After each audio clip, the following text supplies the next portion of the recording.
All right, everybody, welcome back to another episode of the Opposite of Cheating podcast. This is episode 54 in season two. I can't believe it. We just have a few more episodes to go this academic year, and then David and I are going to take a much needed hiatus and rethink maybe a new format for the next academic year and starting season three. So we'll probably go through May and then take a nice long deserved break. And I am happy to welcome Adam Pryor here for this episode 54. Glad to be here. This will be fun. Great. Well, before we get into the questions that I normally ask, so I do ask the same two questions at the beginning of every episode, so I'm going to get to those. But I want to disclose something to the audience and to you that I've done something today that I don't usually do, which is write out my after questions. Usually I just kind of go with the flow. And this time I wanted to make sure that I cover some topics for a few reasons. One, we don't know each other, really. We're connected on LinkedIn, and that's not uncommon for this cast. But that leads me to the second why. The second why is I feel like we live in polar opposite worlds, right? I'm going to label you, and you can correct me if I'm wrong, that you're a Okay. tech AI evangelist. And your current occupation as senior advisor for the Council of Independent Colleges requires you not, in your LinkedIn profile, not just talk about AI, but apply it, right? Yeah. Oh, absolutely. Yeah. Great. And whereas I'm a hopeful pessimist when it comes to the impact of Gen AI on teaching and learning, and I believe it may have some benefits in certain limited ways, but also that it has a great many deleterious impacts on teaching, on learning, on mental health, and some other things. Yeah. I Third, bet you're wait, gonna wait, I'm not find going to my let you talk yet. yeah. I'm not Okay. let, I'm not letting you talk yet. Okay, Yeah. third, All right. and All right. All right. I'll hold my thoughts. I'm there. Okay. and this is where I'm really interested in digging in. So the reason I contacted you is a particular LinkedIn post, and we're going to get that to that in a bit. But some of your LinkedIn posts lead me to think that and again, you're going to get a chance to correct the record here, that faculty, particularly faculty worries about the impact of Gen AI on academic integrity are maybe overblown or overfocused, or that shouldn't be where we're spending much of our time. And maybe validation of learning should not be a main concern. So that's what I've gleaned from your LinkedIn post, and you can tell me that I am completely off base, and that will make this a fun conversation. So, hopefully that I, sounds good to you. I can't I'm wait. on board for that. Yeah. Awesome. Great. This got way more exciting all of a sudden. Okay. Yeah. I'm in. All right. So, but before we get to that exciting stuff, I do want people to know a bit more about you and what you do and in what context. So give people a rundown. Yeah. Yeah. So I work as a senior advisor for the Council of Independent Colleges. I run a small consulting firm to kind of work with universities in a higher ed, particularly as you were mentioning, right, on application, Yeah. right? So too often, in my experience, particularly the kinds of colleges that I tend to work with, which are, smaller small liberal arts colleges, the occasional Carnegie R2 sort of Yeah. style institution. Um, they get sold a bill of goods about Yeah. things they don't actually need. Yes. And this is the sort of piece that I look at and go, okay.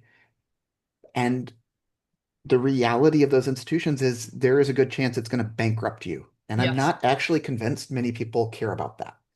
Mm. And Many people so outside of higher ed who are selling us this stuff, or people inside higher ed, or maybe a both. little of both, Okay. honestly. Well, I mean, it depends on who's in charge of the Department of Ed right now, but Right. yes, a little bit of both, right? Yeah. Like, and to be fair, some of that is like, look, American institutions have a ton of higher ed institutions, more than just about anywhere in So the many. world. It Yep. is wild and probably off Yeah. to the size of the country, to be quite frank. Yeah.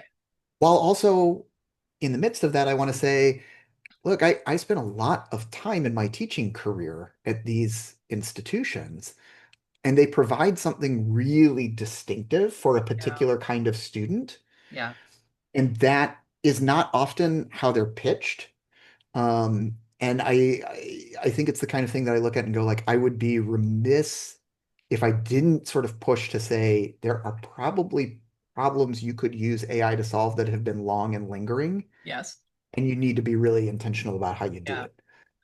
Yeah, I've often said to people, to what problem is AI the solution in your mind, right? We have to do it. We have to do it. We have to do it. Okay, okay. So to what problem is it the solution? And I think, we talk a lot about teaching our students critical thinking and AI literacy and all this, and we've got to do the same for ourselves and for our faculty and our staff and our administrators. Yeah, so like AI risks becoming that proverbial like situation where everything looks like a nail because you've got a hammer in your hand, Yeah, the Google right? Classroom. It's like the Yeah, right. 2026 version of the Google Classroom. We could probably go through from the emergence of AOL until now and sort of like talk about what the yearly ed tech solve Yeah. was and the ways in which it spectacularly failed Yes. because it didn't actually dwell with the problem Yes. long enough. I'd ask you to define what AOL was for our audience, but I think most of them are over 40, so I don't think you have to worry about that. We're probably okay. I did make that reference though in like a webinar that I was doing, Yeah. and it was about half and half where people were like, "Oh, I know that." And Yeah. then there was like a group who were like, "Were those the CDs they sent in the mail?" Somebody told me, like my grandpa told me about that. And I was like, "God, that was cutting, but true." We, Uh my husband and I did belong to what was that called? CDs in the mail. uh Oh my oh, gosh. there were a couple. There was AOL and then there was No, this is bad. Maybe it's an even different company in Canada. I think my husband's gonna make oh, it fun of might me have later been. that I've forgotten the name of it. It was before Blockbuster, kids. For those of you that remember Blockbuster, there was something ahead of That's that right. There you go. that we could get the stuff in the mail. And if my memory ever gets mapped back to me, I'll put it in the show notes for all of those people that I are love it. can't can't not know. Okay. So that's awesome. Okay, so we our book is on teaching for integrity in the age of AI. And so we ask everybody, what is your first memory of encountering this idea or concept of academic integrity? Um, okay, so I actually have two.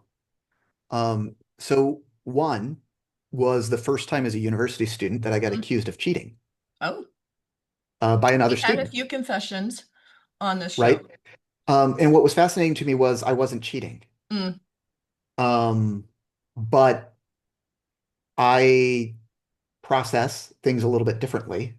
And so as a result, sometimes I appear to be mm, thinking. And I stare off into space because I've known for a long time that like when I'm thinking really hard, I sort of see words in front of me yeah. or sounds in front of me, and so the result of that is it is really disruptive for me to like be looking at the thing I'm working on while I'm Mm, thinking about it. Right? It's kind of like overload. okay. And the result was, I was staring off into space, and this student thought I was looking off their paper. In an exam. Right? Yeah. Yep. And an exam. And very clearly I was not. Everything got resolved. Um, but it took 4 weeks Yep. and it was a pretty horrendous process. Mm, And I was a scholarship student who would not have been able to stay at the place that I was at. And it was terrifying. mm, And I lived with a sort of ridden feeling of anxiety, hmm both in terms of what might happen to me, but also the wider sense that someone would think that is the person that I am. mm, Um, and that stuck with me firmly, right? In terms of what that was. The second experience that I encountered was as a junior professor in my first year of teaching, yeah. where a student did really cheat, and boy, they were going to take me to the mat to make sure that I knew they didn't. Um, and it was a good learning experience for me because I did everything wrong, as one does the first time you're sort of engaged. Like I mean, I ramped the temperature up and I ran because Mm, I did all of the wrong things, and as a result, kind of came out of it afterward and went, this is not the kind of teacher that I want to be. hmm Why? What about this system tells me that that's the way I have to handle this? Right. And I went back the next year and I rewrote every single syllabus, and I was the bane of my provost's existence because the I had policies that fit within the letter of the law for the institution, Mm. but were as generous as I could possibly make them. Um, and that wasn't necessarily easier. I Hmm. mean, I had my own set of problems as a result of doing that, but I could sleep at night Yeah. with who I was in terms of what that said about my teaching philosophy. Yeah. I'm glad you provided both stories because I think that really helps to explain the things that this one post that I've seen in LinkedIn, which is the one that inspired me to reach out to you. So you and Darren Coxon Yeah. post about what you say is satire about the future of academic integrity in which surveillance takes It's over from it's trust. truly satire. Like we Yeah. were a little concerned as these things started coming out. We're like, somebody's going to think this is real, and Yeah, we really don't want no, to be those people. totally. That's the problem with AI, right? Is yeah, but I mean, no, you did hashtag satire. So Yeah. no, I knew it was satire. So let me just fill the audience in and we'll put the links to the LinkedIn posts in the show notes. Darren first pitches a new company to surveil students, and then you create an AI generated ad, right, for that Right. company. And I totally get the point because I have another book coming out with Cambridge University Press, part of a generative AI and education element series. And we write a fictional story of a university in 2045 in which surveillance has become the dominant approach because we refuse to give up the credit hour. We refuse to give up grades. We refuse to give up a lot of 19th century, 20th century models of how we do teaching, learning, and assessment. So I totally see that is, and based on like what China does right now with drones monitoring exam centers, it's going on. But as an academic integrity professional, um, and I think I've got some baggage here because there's been somebody else that's pretty predominant in the yay AI field that has said ick about some of the things that I recommend we do. So I might be a bit burnt here. But the whole thing, honestly, even though it was satire, struck me as a bit dismissive of really very real faculty concerns that it is challenging to validate learning in the age of AI. And I Right. think it was the comment in your ad that said, like, don't trust students, basically validate learning. And I was like, well, we can trust students and validate learning, right? I give a lot of, most of my talks are trying to convince faculty that students don't cheat because they're evil, they cheat because they're human. And there are points in which we have to help them stay true to their values and stay true to their goals because all of the messages they're getting are saying offload to perplexly comment, don't write your own papers. Contract cheating providers are telling them to hire them and not do their own work. So they're getting a lot of Lay's potato chips, you can't eat just one ad, right? And so we have to sometimes help them with that. And so I wanted to give you a chance to explain this satire and help me and others understand what you're trying to convey there. Yeah, sure. Um, so one, uh, that grew really fast and we Yeah, like it did. it was kind of just like a like one-off. I was like, Yeah. this was like we had gone back and forth on actually another post before that where Okay. like somebody had mentioned this and I was like, man, that sounds like the panopticon of writing. And Darren was like, oh, it's the pinopticon. And I was like, oh, we can play with this. yeah. And it spiraled out of control. This is what You need a new happens when you hobby. No, I'm kidding. suddenly provide people creative AI tools Yeah. and probably not enough guardrails. I'm a good example. So like on the one hand, um, one of the things that concerns me is this idea that we can create technological solutions to work our way out of the problem we are in. Okay, so um, that doesn't work. And I think that's the place where I try to start with people is to say, full stop, Yeah. that is not a solution. Yeah. I'm deeply uncomfortable with the number of administrators I work with where that is the solution. Yeah. That's written into the accreditation plan. That's written into what we're Mm, telling donors. And I go, whoa, now that is a problem. yeah. Like full stop. Let's say that's a problem. Okay, so I think that's a place where probably we're Agree. actually very much on the same page. Yep. Um, Now the next question out of that for and really, let me just say the Panopticon ad Yeah. like came out of that space Okay. where I'm like, Tech fighting um, tech. yeah, and to be frank, a little bit less at the teacher who's in the classroom and more at the Mm. administrator who's like, I'm giving you this tool. Why are you still complaining? Uh, Right? I've given you Um, the solution to the problem that you net, This was this is not your problem anyway, ye teacher in the classroom. yeah, But from a 10,000 foot view or the news media or take your pick, yeah, this is the problem we're saying is your problem, right. right? Without ever sort of listening to a teacher in the classroom. So one, that's the place where I would sort of start to say like, okay, that's square out. Yeah, So if we're going to pull that totally off the table and say that is not a solution, yeah, what then do we do for the teacher in the classroom who is dealing with a student that's bombarded by these yeah, messages that look at this and go, whew, um, yeah. like, what does that look Now like? pause everybody, because now Adam's gonna give us a silver bullet solution to what do Oh we do? yeah, clearly I'm going to give You've you a got it figured silver out. bullet solution, right? Yeah. Um, and this is probably the part where we end up in pretty different places would be my Okay. guess. And that probably has more to do with, and this is what I would argue. It probably has more to do with pedagogy than it does AI.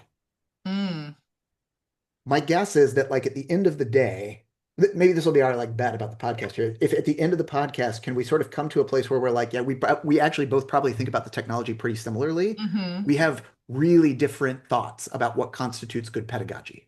Maybe not. I don't know. Okay, let's find Maybe we'll out. see. Maybe we'll see if I can You lead haven't read in my that book, direction. have you? Well, I have seen your book. Yeah, yeah. Uh,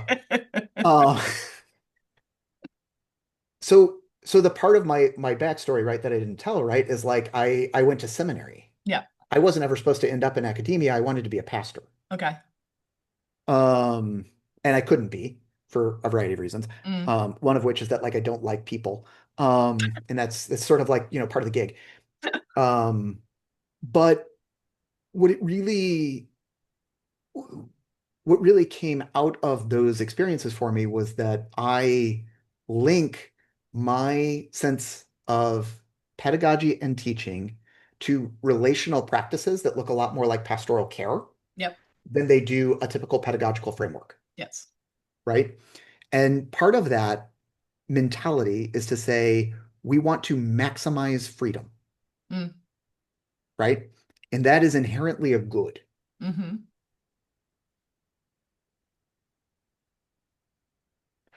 What I chafe at Yeah. as a result is a general strategy of assessment that I think Mm, it is almost impossible for teachers to escape and mm-hmm. that AI makes worse. Okay. Um, I loathe tests. Mm-hmm. I think they're useless. Yeah. I think they are a bad assessment mechanism Mm-hmm. because what we're after is transforming a student. Part of it. Yeah. I would argue that, right? Yeah. And this is where I think like we're actually in different pedagogical Yeah. places, right? Yeah. A test does not tell me anything about the transformation of the student. No. It tells me what the student knows, Yes. right? Fine. But if they're not applying the knowledge, I don't care. As far as I'm No, concerned, true. right? If they haven't engaged in an act of transformation, they didn't do as well, no matter what level they're at, as Mm-hmm. the student who did. Mm-hmm. And to me, that doesn't line up with the traditional model of what we constitute as assessment.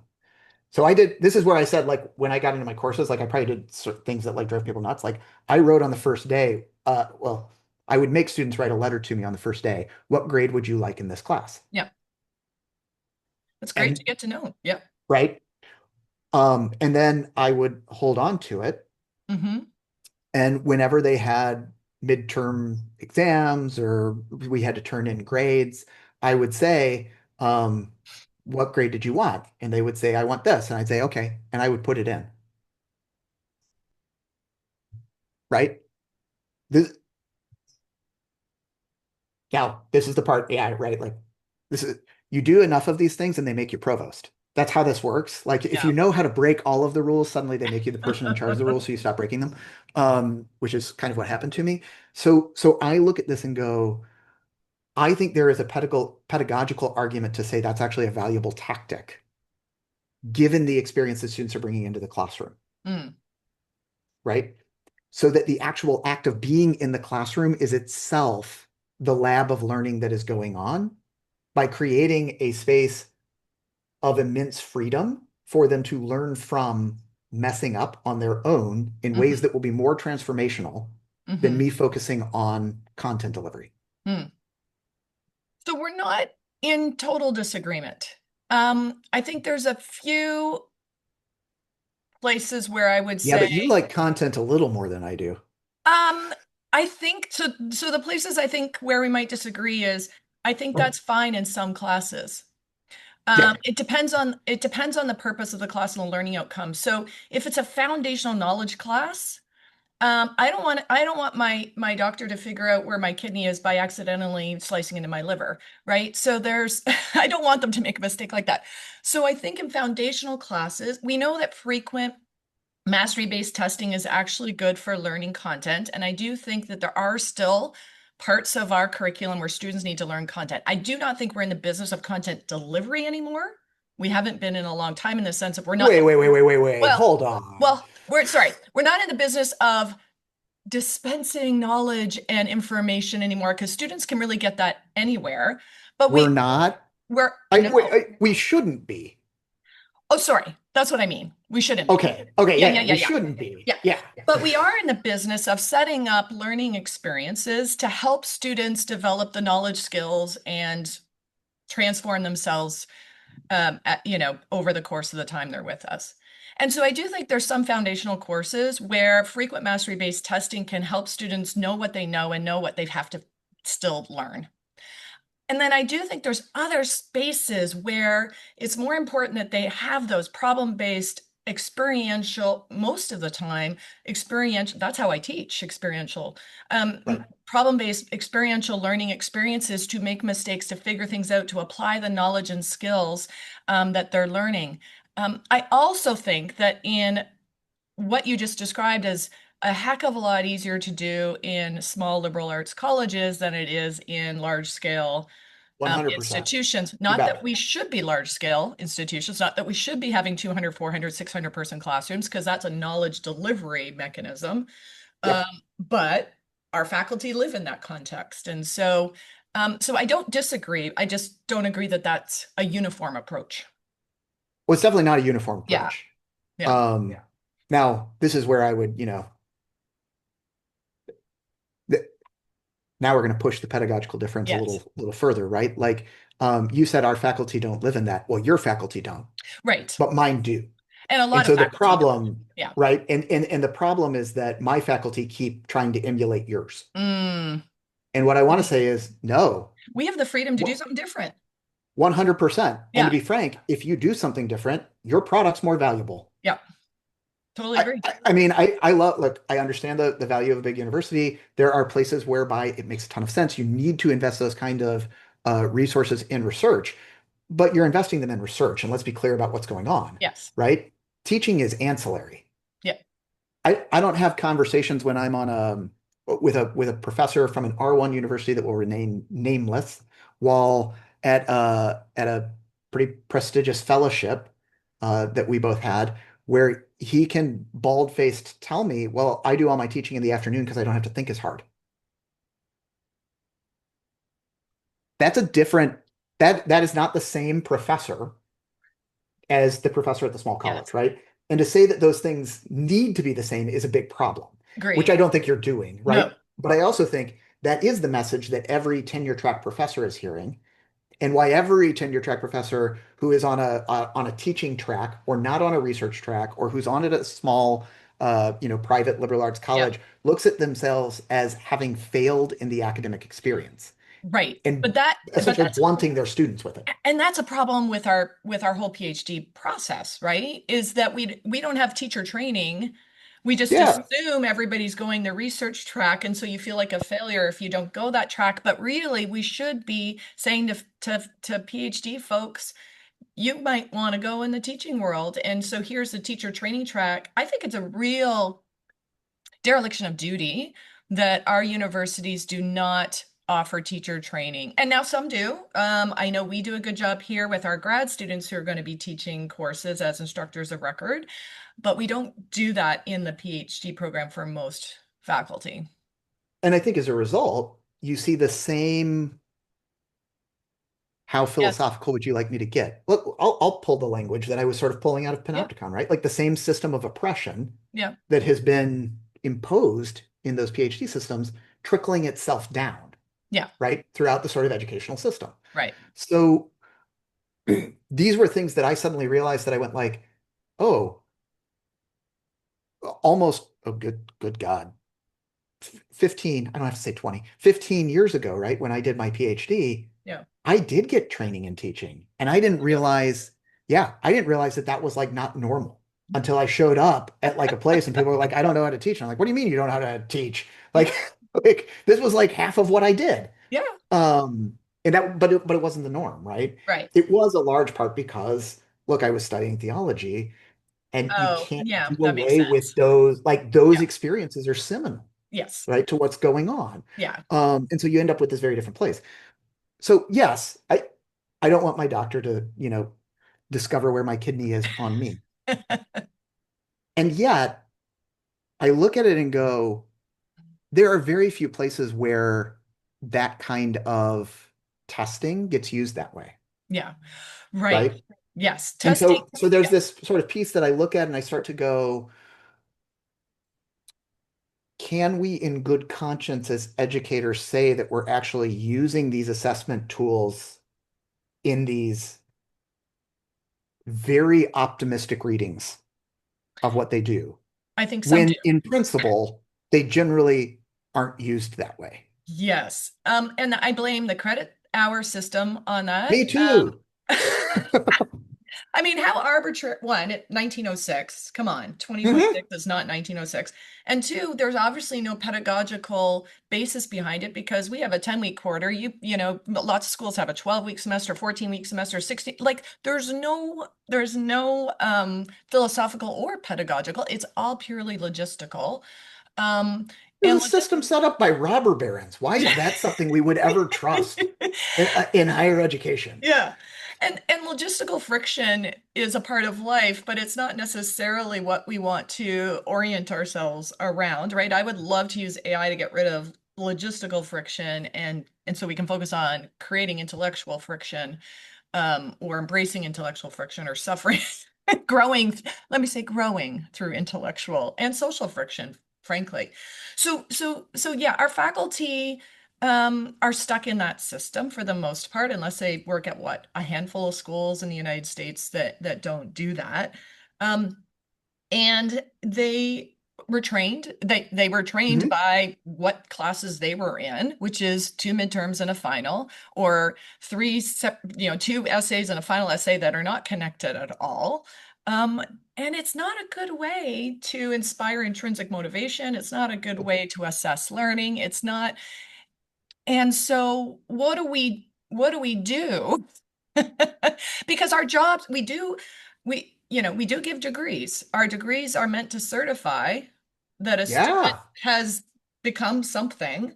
So what do we do to uphold not just our job of facilitating learning and facilitating student transformation, but also certifying or slash validating it? Or are you saying we should get rid of that second part?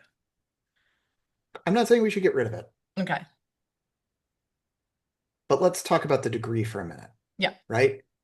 Um, when a student walks across the stage at commencement, Yeah. we use this like wildly arcane language, right? Yeah. That you are now the purveyor and responsible for the rights and privileges hereto and granted, something along those lines, Yeah. right?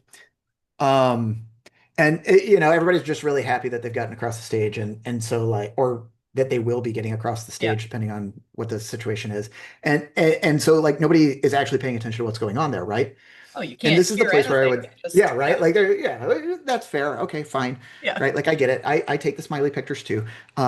We all wear our bright festive robes, and everybody's Yeah. happy. Um, Where I would push on this is to say, okay, what that means graduating from a research university and what that means graduating from a small liberal arts Yeah. college actually fundamentally mean different things, Yeah. right? The rights that you have been conferred at the research university is to be a member of the research guild who Mm, participates in a particular way. mm. The liberal arts college was founded on the idea that you have now become a citizen of the world, Yes. right? That's the right that you now have, is to be Yeah. an informed citizen. Yes. Now, the Oh, we could use university, more of those. right? Okay, yes. And this is the piece that I would push against, which is to say, it is the problem that because we've had to shove all of these dollars into research universities in order to make them work, become that we say that's the model of education that we should reproduce. No, that's probably actually the thing you need the fewest of. Yeah. So we probably ought to be taking some of those dollars and moving them into teaching contexts that don't belittle the notion of creating an educated citizenry Mm, or suggesting that that is only the privilege of a select few who can afford it. mm. So this is my concern, Adam. You're touching on a big concern I have. I did say I'm a hopeful pessimist, and sometimes I lean more into the pessimistic side, depending on, how my day's going or what news is coming out from the AI world. But the informed citizen piece is so important, I think we now realize. And for me, in an AI dominated world, which is where I think we're probably heading, the value that higher education or education system in general brings to students is this human to human learning experiences, that social friction, the intellectual friction that you cannot get by sitting at home and trying to learn from ChatGPT, right? I do worry that in the future, poor students are going to get an AI education and rich students are going to get a human to human. Oh yeah, that's a Obviously, you agree. significant concern for me as well. Okay. We can even stratify it a little more. The poorest students are going to get the freeware version Oh of gosh. AI, and the middle And so class the student is grok going to get something version. in between. Yeah, right. Yeah, I mean that quite seriously. Like you Yeah. can start to see that stratification happening, right? Yeah. Um, and I think this is a piece too where like my AI evangelism is very weird. I feel like it's targeted. It's very targeted, Yeah. right? It's very targeted. It comes with a whole host of sort of Caveats. yeah, context and honestly like constraints Yeah. about what counts as education Yeah. um, that don't fit the norm, right? Yeah. And so like there's this element where I jokingly say like I get misunderstood a lot, which is fine. And part of me is like sort of pressing for that, but I, I'm not. I don't know if anybody. Yeah, I could say that. I don't know if anybody actually learns from sort of sitting at home with ChatGPT by themselves, It's really, most people are not self-regulated learners. They need right? outside help. Yeah. If I'm dealing with like faculty in like a development scenario, right? Like I generally talk about like if you think you can use the same tool to do chemistry and Christmas shopping, you're wrong, Thank you. right? So a blank version of name the LLM you prefer, I don't care how good it is, doesn't do anything.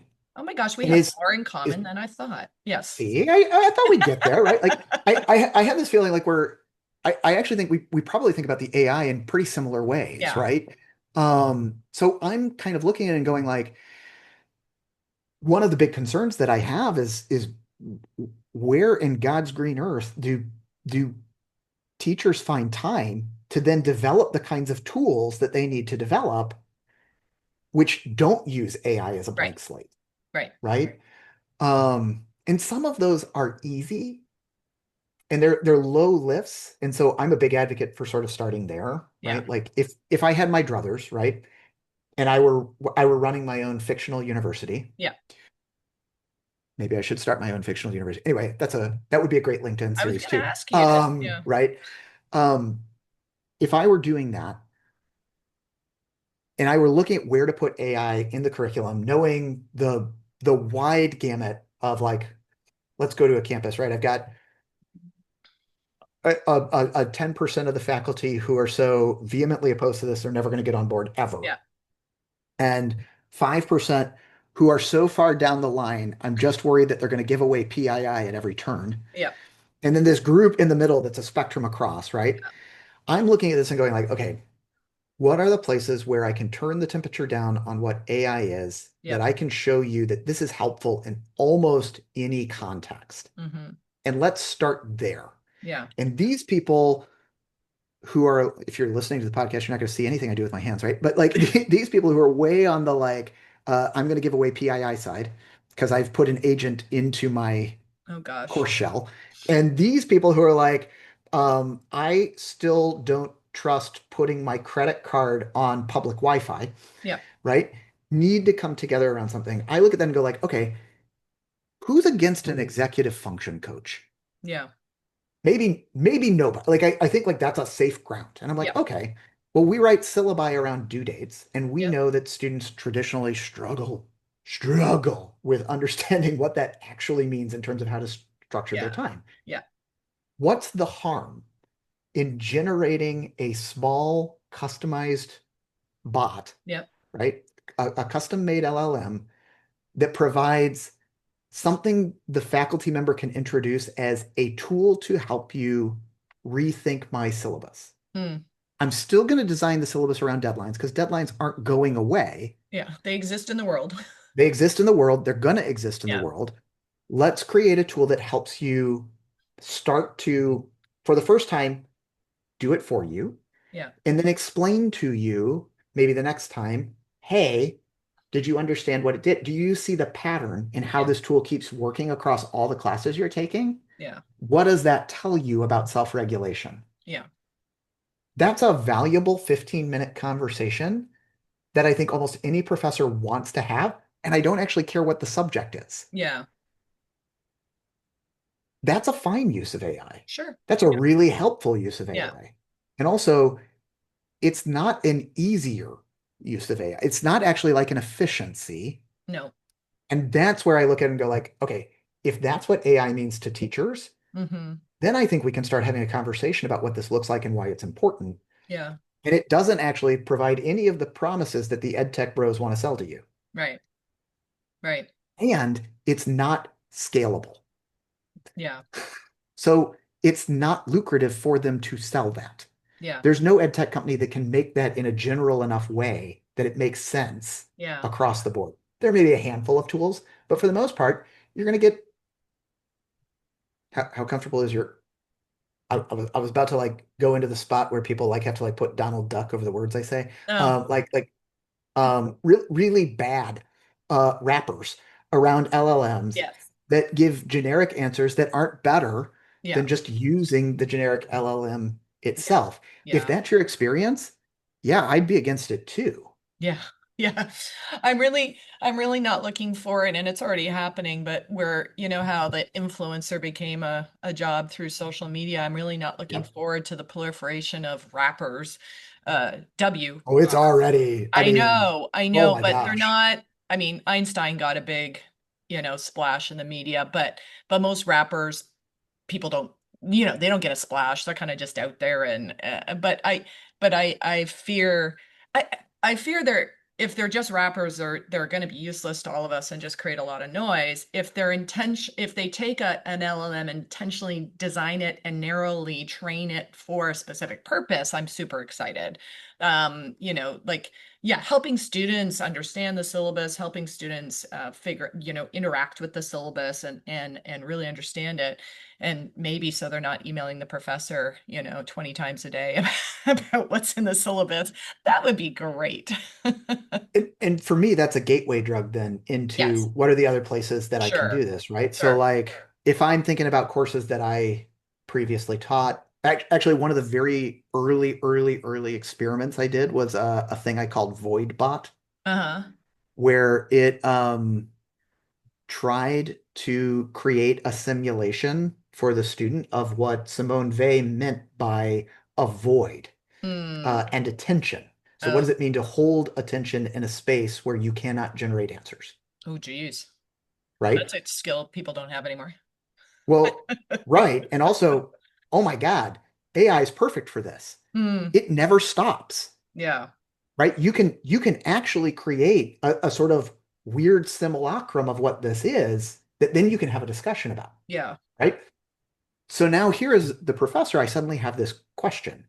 Do I back off a little on the reading of the hypothetical text so Yeah. that part of the assignment now is, hey, you're going to read a little bit about this, but the primary engagement that you're going to have before you come to class is you have to do 30 turns with this bot, Yeah.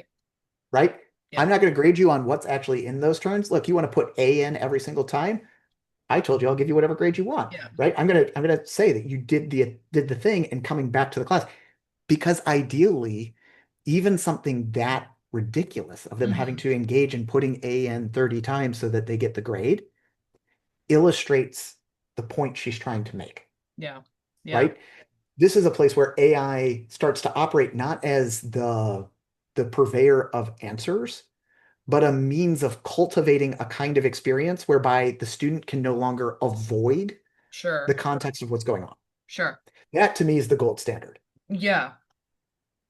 And yet you craft, so we'll have to end pretty shortly. But I mean, I'm already thinking about scheduling a second recording with you. But um, yes, we can craft these tools that don't give students the answers, that push them to think, that and students are still gonna go home and in somebody else's class offload the essay they were supposed to write to AI and hand it in as if it's their own, write their French paper in English, get Google Translate to put it into French and hand it in as their own, whatever the case may be. Yep. We, I mean, I'm just still struck by your, you can have whatever grade you want. I mean, if every professor in every class did that, we might as well shut down. Like we're just degree mills at that point. But so Aren't what's we the, already? well, I think that's the maybe, piece I I like. don't know. Like employers don't trust They're like they're in saying, yeah, colleges don't trust GPAs from high schools. We no, barely trust the SAT and ACT anymore. I right. mean, like we are degree mills. Let's own that that's the Yeah, case of what the modern university accidentally became. yeah, And also, it doesn't have to be that, no, but it will take a serious amount of will and intention not to be, yeah. right? So yeah, anyway, I Okay, mean, so let's end on this. If you were writing about higher you're going to education, end on me saying that the modern university is a no, degree no, no, mill? Oof. no, no, I'm going to end on this question. I'm going to Okay. end on this question. I'm going to end on the maybe the hopeful side of the hopeful pessimistic spectrum. If you were writing about higher education in 2045, like I mentioned, we had one chapter, fictional story, and you said like, oh, maybe I should create my own fictional university. And it was an optimistic rather than dystopian view of Right. what higher education would look like 20 years from now or 2046. Give me like three highlights of things that you would see that are very different. One to three highlights of things you would see that are very different than what we do now. You may not use ChatGPT to generate your response. No, I will not use ChatGPT. Uh, Look, you're looking away. Do you have I, someone telling you what the answer is? No. that's right. That's right. I'm cheating right now. Um, I'm I'm debating uh Bold to go? how provocative to be. Be Uh, provocative if you want to be. okay, so I'll give you in no discernible order the Okay. things that start coming to mind. Okay. Okay, so one is I think universities get more distributed, Mm, right?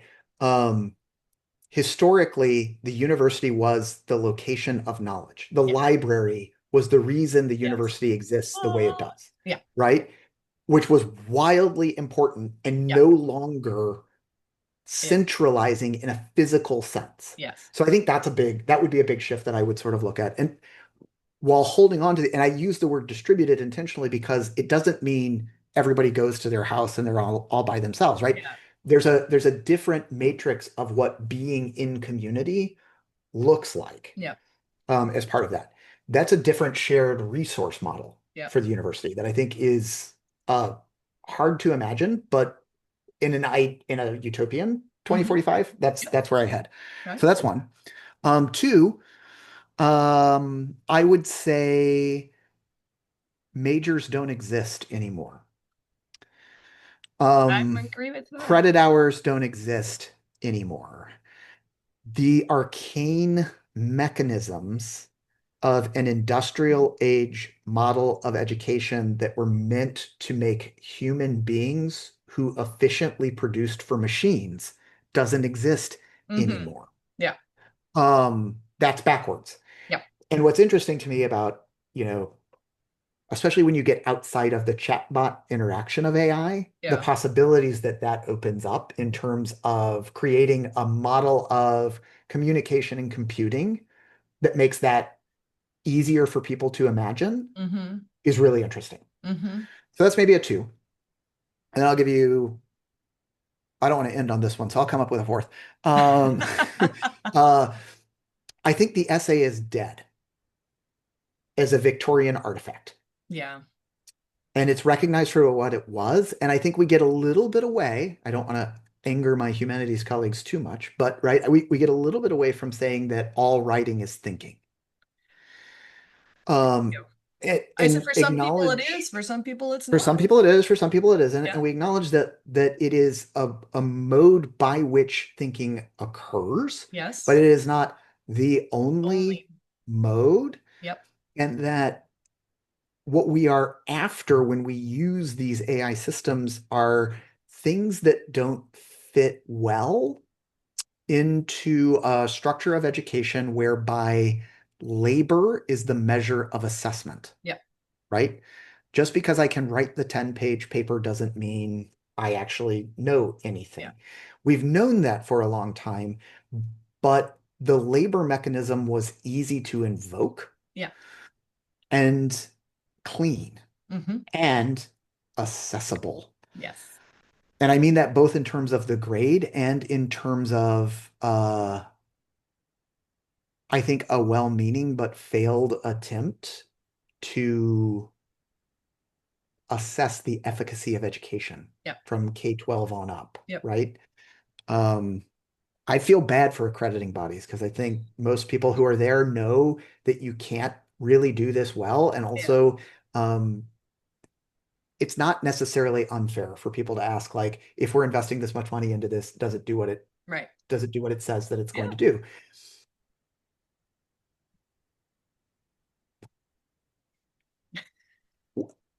For I those of got you there. listening, he's very much struggling with what he wants to say next. The piece that I would then sort of say is, okay, great. That is why we need people who are informed citizens, Yes. and that should be the role of the like both most universities, right? We'll sort of leave that. We're going to sort of just make that distinction kind of ambiguous Mm. for now. Most universities and liberal arts colleges, Right. in that the why do we want to know about return on investment?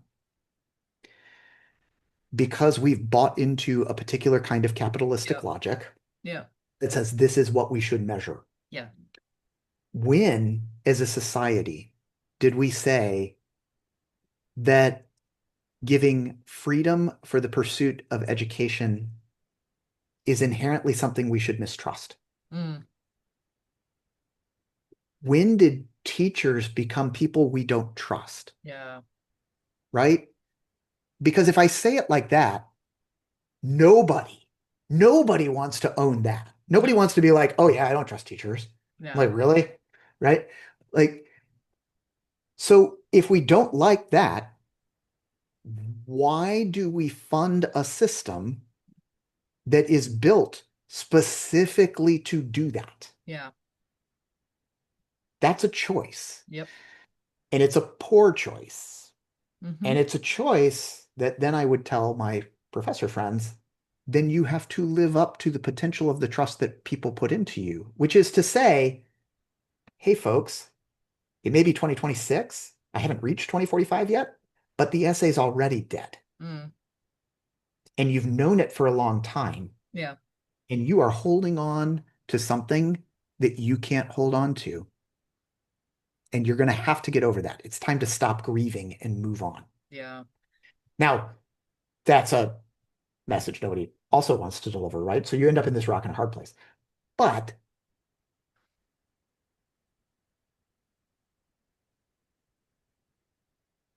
I don't think we disagree with those sentiments. And I No. think that's the piece that I look at and go, um, there are easier or hard ways to sort of get to that. Hmm. All of them start to look like things like political advocacy Yeah. and relational teaching. And they Yeah. sound a lot more like Freire to Yes. me than they do Bloom. Yeah. Yes. Yes. Yes. Yeah.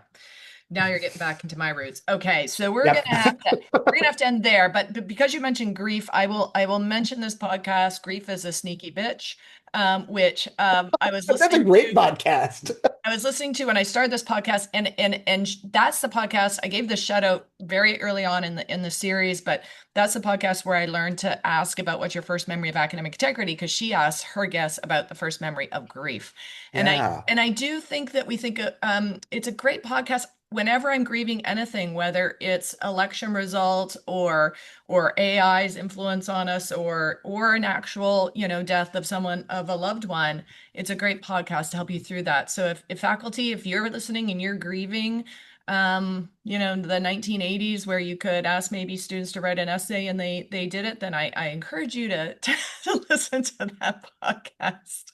It helps me. So thank you, Adam. I do think you're right. We share a lot more in common than we differ, and I think we might have to do part two of this I love it. I'm in. episode, or maybe we have to create that fictional or maybe real university together. So thank you so much for coming on the cast.